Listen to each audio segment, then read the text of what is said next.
Kindness is a virtue, but for you, it is a crime scene. It is a cruel irony.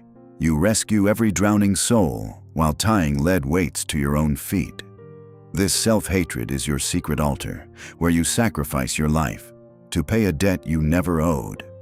You think this hardness is discipline, but it is a slow suicide disguised as grace. We are opening your inner courtroom today to overturn the verdict before it breaks you. Those who forgive everyone but themselves are living a systemic lie. Chapter 1. The Plagiarized Shame. The hatred you direct at yourself is a plagiarism. It is a voice you mistook for your own, born in the dark corners of your past, or the disappointed eyes of someone you once loved. You have become a storage site where old judgments still try to be right. Consider Amy. To the world, she is a sanctuary. She is the first to comfort, the last to leave. But alone, she looks in the mirror and sees a defective product. She hates her perceived laziness, her appearance, her existence. Amy believes this is just who she is. She doesn't realize her empathy for others is a desperate attempt to drown out the noise in her own head. Her kindness is an escape route from herself. Chapter 2. The Anatomy of the Inner Executioner. Why is your empathy a one-way street? In Japan, there is a profound understanding of the order of things. We often think of self-hatred as a broken relationship with the self, but the problem is deeper. You have trained your brain to mark yourself as the enemy. This is a projection inward. Amy learned she was only safe if she found her flaws before anyone else could. Her self-hatred is an obsolete security system. It is like a samurai turning his sword against his own throat, so the opponent cannot do it. It is a perverse form of control.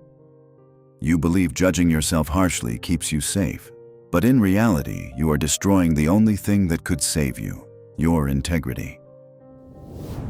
Chapter 3. The Betrayal of One's Own Blood. You are not a good person just because you help others. You are committing a fraud. Giving to others while destroying yourself corrupts the nature of giving. It is like distributing gold coins while burning your own house down.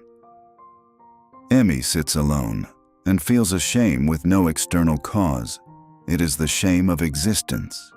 She feels like a fraud because her kindness is a mask. She uses other people's problems as a drug to avoid her own.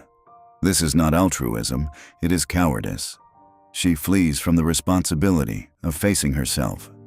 She refuses to rescue the only person she is truly responsible for. Chapter 4. Hansei, the Logic of Order. Most people think they must love themselves to end the hatred. This is an error. You cannot love what you view as flawed. The solution is not love, it is order.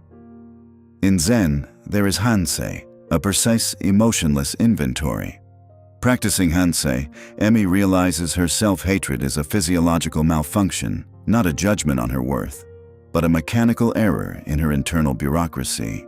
And here is the moment of truth. Your self-hatred is not depth, it is arrogance. You believe you are so uniquely bad that the mercy you apply to everyone else does not apply to you. You set yourself above human nature by claiming to be an exception.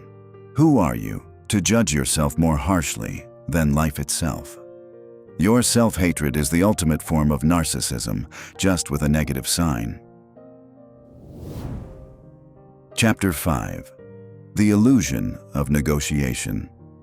Discipline is often misunderstood as being hard on oneself. Real discipline is the end of internal negotiation. Amy spends hours debating if she is good enough, and it consumes her life energy. Imagine your mind is a temple. You polish the statues of others, but in your own sanctuary, there is only trash.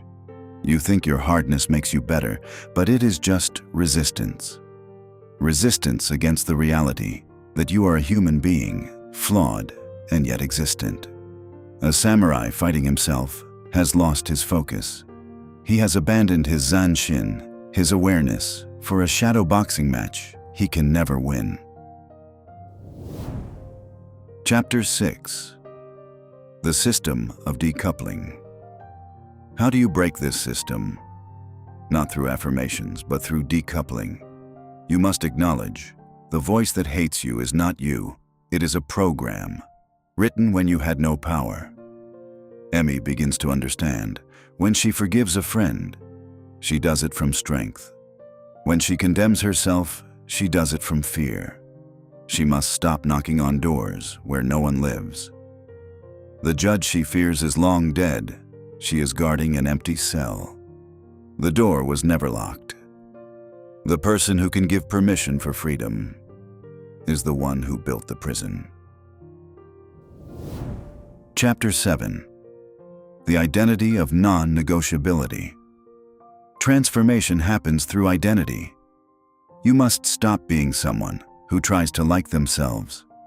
You must become someone who no longer puts their existence up for debate. Emmy decides on a new identity. She is no longer the good helper. She is a woman who protects her energy as a sacred asset. She understands her kindness only has value if it stands on self-respect. Otherwise, it is a bribe. She stops paying for a debt she never incurred. A person who hates themselves is dangerous because their kindness is never real. It is always tied to the condition of their own relief. Chapter 8. The Final Shattering.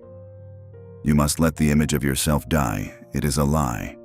Every I should is a gravestone on your true self. Fyodor Dostoevsky wrote about the soul that heals only at the moment of absolute truth. For Emmy, that moment has come. She sees the absurdity of her suffering. She sees the life she sacrificed to please a ghost. There is no salvation in waiting for an external judgment. The world will never tell you that you are enough. As long as you phrase it as a question, you must live it as a statement. The question is not how to love yourself. It is, are you willing to give up the arrogance of your self-hatred and accept yourself as the valuable human being you are? Are you willing to endure the disappointment of those who preferred to see you small? If no, put the lead weights back on. Discipline is not what you do. It is what you no longer negotiate.